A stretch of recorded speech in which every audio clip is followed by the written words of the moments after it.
नमस्कार, जय हिंद। स्वागत है आप सभी का माझी सा एजुकेशन पर। बात करते हैं अपन लैब असिस्टेंट की जो भर्ती है उसका जो पेपर नंबर फर्स्ट है उसमें पूछे जाने वाले राजस्थान जीके की। उस राजस्थान जीके में भी अपन एक स्पेशल आज बात करने वाले हैं। राजस्थान जीके में पूछे जाने वाले ज्योग्राफी की। आपको पता है कि जो राजस्थान जीके है उसमें आपके भूगोल भी है, आर्ट एंड कल्चर भी है और हिस्ट्री भी है। ठीक है, जिसमें से भूगोल अपने आप में जो ज्योग्राफी है वो इम्पोर्टेंट है और उसमें डाउट भी बच्चों को बहुत सारे आते हैं। कुछ तो डाउट ऐसे हैं जो मतलब नए नए जिले कि सर कौन कौन से जिले बने हैं, उनको पढ़े या नहीं पढ़े।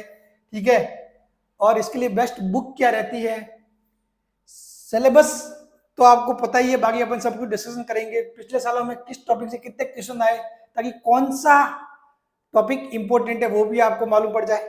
ठीक है, और बेस्ट पीवाई की बुक और बेस्ट थ्योरी बुक सबकी अपन बात करेंगे, पूरा डिटेल में इसको लेंगे। तो आप सभी को पता है, ठीक है, कि आपके टोटल जो पेपर है वो 400 मार्क्स का होता है। कितने का होता है?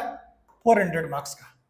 400 मार्क्स, इस 400 में से जो पेपर फर्स्ट होता है वो आपके होता है 200 मार्क्स का। कितने? 200 मार्क्स का। और इस 200 मार्क्स में से आपके जो है 100 मार्क्स का पूछा जाता है राजस्थान जी के, 100 मार्क्स का। इस 200 में से भी 100 का क्या आता है? राजस्थान जी के। समझ गए? ये जो फर्स्ट पेपर है इसके 200 मार्क्स में से राजस्थान जी के कितने का आता है? 100 मार्क्स का। कितने? 100 मार्क्स का। और बाकी के में जो समसामयिकी और जो इंडिया जी के वगैरह है वो ये 100 मार्क्स है ना, 100 मार्क्स भी दो पार्ट में बढ़ते हैं, जिसमें से जो 50 मार्क्स है वो राजस्थान का भूगोल है और जो बाकी के जो 50 मार्क्स है वो आपके आर्ट, हिस्ट्री, मतलब कल्चर वगैरह, वो सारी चीजें हैं। ठीक है, तो यानी कि ये 50 मार्क्स बहुत ज्यादा इंपॉर्टेंट है, बहुत ज्यादा मैटर करता है 50 मार्क्स। ठीक है, यानी कि जो 25 सवाल पूछे जाएंगे वो आपके ज्योग्राफी से आएंगे। ज्योग्राफी, ठीक है, राजस्थान जीके में जो ज्योग्राफी वाला पोर्शन है उससे आएंगे और आपको इन 50 मार्क्स को फिक्स करना है। ठीक है, मैं आज के इस सेशन में ये बताऊंगा कि कौन से टॉपिक इंपॉर्टेंट है और अध्यक्ष बोर्ड ने पिछली बार कहां से क्वेश्चन पूछे थे। ठीक है, वो भी सारी चीजें आपके क्लियर हो जाएगी। और नए जिले पढ़ने या नहीं पढ़ने उसको लेके भी डाउट है, अक्सर बच्चे पूछते रहते हैं, तो उन सभी का आपको सॉल्यूशन मिल जाएगा। ठीक है, पहला तो अपन इन दो चीजों की बात करते हैं कि किस टॉपिक से कितने क्वेश्चन आए थे और सिलेबस क्या है। तो सिलेबस देखें तो राजस्थान का जो भूगोल है उसका सिलेबस आप देखोगे, स्थिति और विस्तार पूछा गया राजस्थान का। अभी इस स्थिति और विस्तार में बहुत सारी चीजें चेंज हो गई है। स्थिति और विस्तार में बहुत सारी चीजें चेंज हो गई है, नए जिलों के हिसाब से वगैरह चीजें, तो उनका क्या करना है मैं आपको सब कुछ बताता हूँ। ठीक है, तो एक तो आपको पढ़ना है स्थिति और विस्तार। स्थिति और विस्तार भले ही जो पहले की बुक है उससे उठा के आप भले एक बार एज इट इज पढ़ लो, उसमें कोई दिक्कत नहीं। ठीक है, जो पहले का है जो ओल्ड वाला उसको आप भले ही एज इट इज पढ़ लो, उसमें कोई दिक्कत नहीं है। ठीक है, आपको नए के हिसाब से कैसे करना है एडजस्ट मैं बताऊंगा। फिर है मुख्य भौतिक विभाग, जिसमें मरुस्थलीय प्रदेश है, ठीक है, अरावली पर्वतीय प्रदेश, मैदानी प्रदेश और पठारी प्रदेश, ये भी इंपॉर्टेंट टॉपिक है।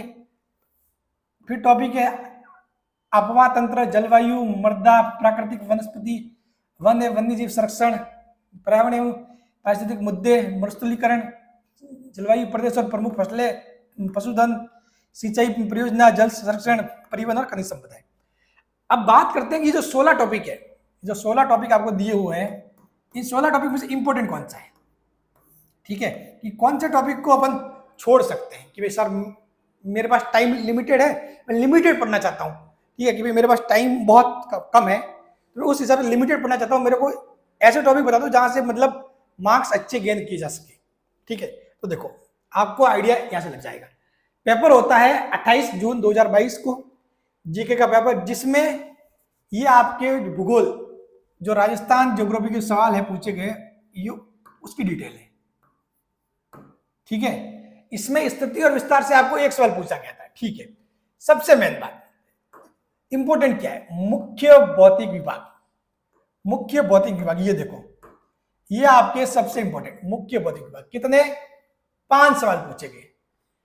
कितने? 5 सवाल पूछे गए आपको इससे, मुख्य भौतिक विभाग से। उसके अलावा अपवाह तंत्र 1 सवाल। ठीक है, जलवायु से 2 सवाल आ गए। इससे जलवायु से 2, जो मृदा है उससे 1, प्राकृतिक वनस्पति से कोई सवाल नहीं पूछा गया। ठीक है, वन्य जीव संरक्षण से 1 सवाल आया, मरुस्थलीकरण से 1 सवाल। फिर उसके अलावा कृषि जलवायु प्रदेश में प्रमुख फसलें 3 सवाल। ठीक है, और यहाँ एक सबसे इंपॉर्टेंट देखो, बहुउद्देशीय परियोजना 4। यानी कि ये देखो, ये जो 3 टॉपिक है ना, ये देख लो, 5 और 4 9, 9 और 3 12, मतलब 3 टॉपिक आप यदि ढंग से लेके बैठो तो 3 दिन में ये 3 टॉपिक खत्म किए जा सकते हैं। ठीक है, सही ढंग से डेडिकेटेड होके बैठ जाओ तो 3 दिन में 3 टॉपिक खत्म किए जा सकते। 3 दिन में ये 12 सवाल देखो यहां से बन गए। ये वाली योजना किसके लिए सही बेटर होगी? जो बच्चे ऐसे हैं जिन्होंने जीके नहीं पढ़ा, जिनको जीके में ज्यादा कॉन्फिडेंस नहीं है, उनकी साइंस वगैरह सब कुछ अच्छी है, वो चाहते हैं कि बस मैं पेपर फर्स्ट में 200 में से कुछ मैं 120 30 ऐसे कुछ ले आऊं बस, और फिर मैं पेपर सेकंड को फोड़ दूंगा। तो इस टाइप के बच्चे हैं ना, तो उनके लिए ये योजना बिल्कुल बेस्ट है। इंपॉर्टेंट चूज कर लो और उनको गोट लो। ठीक है, बहुउद्देशीय परियोजना है, उसको सारा पढ़ लो अच्छे से पूरा। ठीक है, तो ये देख लो, आपको आइडिया लग गया होगा भाई 2022 में जो 28 वाली शिफ्ट में क्या हुआ था, उसी प्रकार 29 वाली शिफ्ट देखो। 29 वाली शिफ्ट का मैं बताऊं उससे पहले आप सभी को ध्यान ही होगा कि हमारे इसी टेलीग्राम चैनल पे हमने एक चलाया हुआ selection batch, lab assistant selection batch. और ये सिलेक्शन बैच से आप देखना, जब रिजल्ट आएगा तो ऐसे बहुत सारे गांव और ढाणी में बैठे बच्चे सेलेक्ट होंगे। ठीक है, जिनके पास पढ़ने के रिसोर्सेस नहीं थे। हालांकि पढ़ने के बहुत सारे के पास पढ़ने के रिसोर्सेस थे भी। ठीक है, उन्होंने कोर्स भी ले रखा था, कहीं से 3000 में ले रखा, कहीं से 4000 में, उनको क्वालिटी मटेरियल नहीं था। यहाँ से इनको हमने क्वालिटी मटेरियल दिया है। तो हम क्या करवा रहे हैं, हम फ्री ऑफ कॉस्ट पढ़ा रहे हैं। क्लासेस क्या है, फ्री क्लास हो रही है। ये जो सारी जो चीजें आपके सामने दिख रही है, ठीक है, ये आपको उन फ्री क्लास में मिलने वाली है। ठीक है, ये फ्री क्लास से आपको कहाँ पे मिलेगी? हमारे इसी चैनल पर आपको क्या मिल जाएगी? प्लेलिस्ट मिल जाएगी, प्लेलिस्ट। ठीक है,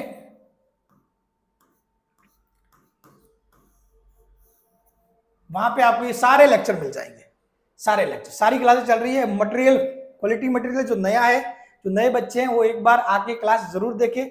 आपने बहुत सारे बच्चे क्या करते हैं, कहीं से भी बड़ी बड़ी कोचिंग से कोर्स ले लिया, वहां पे अभी कोर्स हो भी नहीं रहा, या फिर किसी ने ऐसे ही टाइम पास करके निकाल दिया, उनको कुछ समझ में ही नहीं आया। ठीक है, तो जरूरी है कोर्स पूरा करने से पहले समझो, और यहाँ पर चीजों को अच्छे से समझाया गया है। और बहुत सारे बच्चे, जब पिछली बार मैंने फिजिक्स पढ़ाई थी तो बहुत सारे बच्चे सिलेक्ट हुए थे उस फिजिक्स के दम पे। ठीक है, और अब की बार तो सारा ही हो रहा है, फिजिक्स केमिस्ट्री मैं पढ़ा रहा हूँ, बायोलॉजी मनीष जी सर पढ़ा है, तो पूरा पेपर सेकंड हम तैयार करवा रहे हैं, पूरा पेपर सेकंड। ठीक है, तो आपको नहीं पता तो एक बार जरूर देखिए और अपने साथियों को भी जरूर बताएं। तो अब जो 29 वाली जो शिफ्ट है उसमें आप देखोगे तो उसमें भी देखो चीजें ऐसी की ऐसी है। इसमें भी देखो किस हिसाब से चीजें आपको पूछी गई है। मुख्य भौतिक विभाग, इसमें भी इससे 3 सवाल आए। स्थिति और विस्तार से इसमें 2 सवाल आए। ठीक है, इसमें देखो कृषि जलवायु प्रदेश और प्रमुख फसलें, यहाँ भी 4 सवाल। सिंचाई परियोजना, बहुउद्देशीय परियोजना, ये देखो तो ये भी 1 सवाल। ये भी देखो, ये इंपॉर्टेंट टॉपिक आपको समझ में आ रहे हैं। बाकी आप देख लो कि एग्जामिनेशन बोर्ड का पैटर्न क्या रहता है, कहाँ से कौन सा सवाल उठा के पूछती है। यानी बोले एक बात तो आप समझ गए होंगे कि अपने को ये टॉपिक तो छोड़ना ही नहीं है, स्थिति विस्तार, मुख्य भौतिक विभाग वगैरह, ठीक है। इन टॉपिकों को तो अपने को मतलब छोड़ना ही नहीं है, ठीक है। छोड़ने को जैसे कि ये को छोड़ दिया, प्राकृतिक वनस्पति, टाइम नहीं है सर, ठीक है, नहीं देखा, एक आध सवाल आ गया, ठीक है, ये वाला छोड़ दिया, चलो। तो इस हिसाब से आप मतलब वैसे तो देखे तो कुछ भी नहीं छोड़ना है, सारा जाना है पढ़ के, आपके पास टाइम है तो, लेकिन लिमिटेड टाइम है तो फिर लिमिटेड पढ़ना है, ठीक है। उतना पढ़ना है कि आप याद रख पाओ, समझ गए। एक तो ये होता है कि आप बहुत सारा पढ़ लिया और एग्जाम में याद कुछ नहीं है, तो उसका कोई मतलब नहीं, याद रहना चाहिए, वो सबसे इम्पोर्टेंट। लिमिटेड पढ़ो बट इट शुड बी मतलब माइंड में सेट होना चाहिए, ठीक है। चलिए, तो आप चीजें समझ गए होंगे। अब आप पूछ रहे हो सर जी नए जिले पढ़े या नहीं पढ़े, तो देखो आप जो है ना पूरा जो आपके जो ज्योग्राफी है वो ओल्ड के हिसाब से ही पढ़ो, आप ओल्ड के हिसाब से पढ़ो, ठीक है। ओल्ड है, ओल्ड वाला पढ़ो, कोई दिक्कत नहीं, लेकिन सारा आप ध्यान रखो एज ए समसामयिकी, करंट अफेयर के रूप में।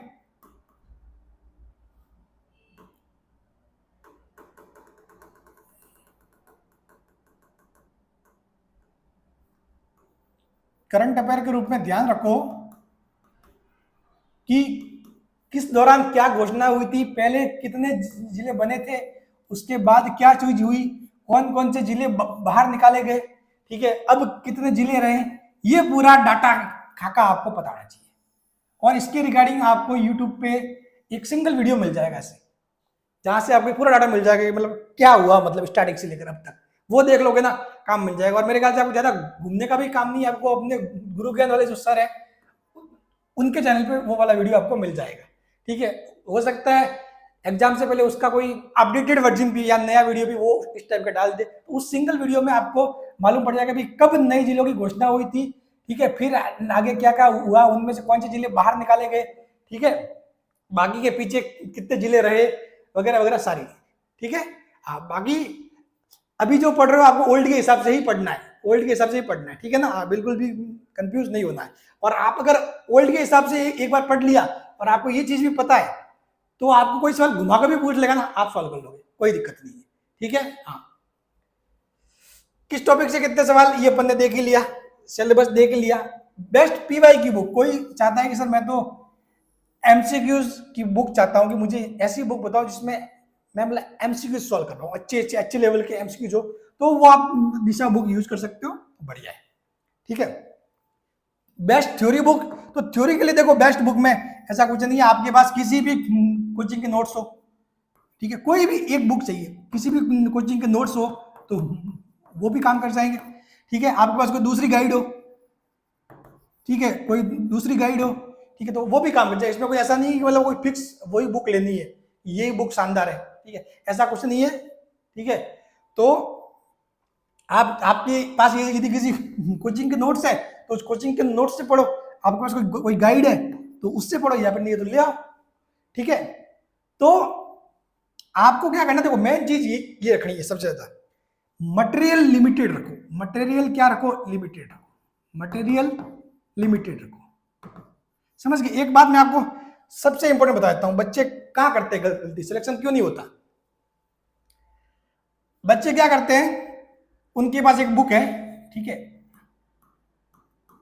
उस बुक में से एग्जाम में लगभग 95% तक सवाल आएंगे, अगर उन्होंने थोड़ा बहुत भी चीजों का ध्यान है और मार्केट में पूछ के, ऐसे तो मार्केट में बहुत सारी फर्जी बुकें भी चलती है, ठीक है, लेकिन पूछ के सही ढंग की बुक ली है, ठीक है, तो 95% क्वेश्चन आपके उसी बुक से आएंगे, 95% उसी बुक से आएंगे। लेकिन बच्चा क्या करता है, इस 95 जो उसके पास है उस पर ध्यान नहीं देता, और वो 5% जो किसी एग्जाम में पूछेगा उसके चक्कर में वो 5 और बुक ढूंढ मारता है, ठीक है। अब इस एक बुक को पे ध्यान देने की बजाय वो स्टूडेंट क्या करता है, इन 5 बुक पे ध्यान देता है, और उसको लगता है कि मैं ये 95 क्वेश्चन तो मैं सही छोड़ो, उसकी बात छोड़ो, उसको ये 5 क्वेश्चन सही करने, और रियल में देखो तो ये 5 क्वेश्चन सही होना किसी की गारंटी होती नहीं है, ये लक होता है, किसी के देखा हुआ आ गया तो आ गया, ठीक है। तो इन 5 क्वेश्चन के पीछे बेटा नहीं भागना है, बिल्कुल भी नहीं भागना है आपको। ये जो 95 क्वेश्चन आए ना, इसमें से कोशिश करो कि सर जी इसमें से मेरा गलत नहीं हो, इसमें से आपने यदि 95 में से सर जी मैंने तो 85, 90 ऐसे मार ली और बिल्कुल भी सिंपल क्वेश्चन भी गलत नहीं किया तो आपका सिलेक्शन हो जाएगा। सिलेक्शन यहाँ से नहीं होता है, ये 5 क्वेश्चन एक्स्ट्रा ये तो उनके लिए होता है जो टॉप करना चाहते हैं, जो मतलब एक टॉपर वाली में मतलब वो उसमें वो आना चाहते हैं, तो वो उनके लिए होता है अप्रोच की भाई चलो हाँ मुझे तो वो भी क्वेश्चन लेने हैं। बाकी जिनको सिलेक्शन लेना है, सिलेक्शन के दायरे में रहना है, वो लिमिटेड पढ़े और एक ही बुक को बार बार पढ़े, एक ही बुक को, एक ही मटेरियल को बार बार पढ़ना है, तो आपका सिलेक्शन श्योर है। So thank you so much, मिलते हैं नेक्स्ट सेशन में और किसी नए इंटरेस्टिंग टॉपिक के साथ। और चैनल पे नए हैं तो चैनल को सब्सक्राइब जरूर कर देना। लैब असिस्टेंट के अंत तक मैं आपके साथ बना रहने वाला हूं। 2022 में भी सपोर्ट किया था पूरा, सिलेक्शन भी दिए थे और इस बार भी सिलेक्शन की भरमार लगा देंगे। Thank you so much.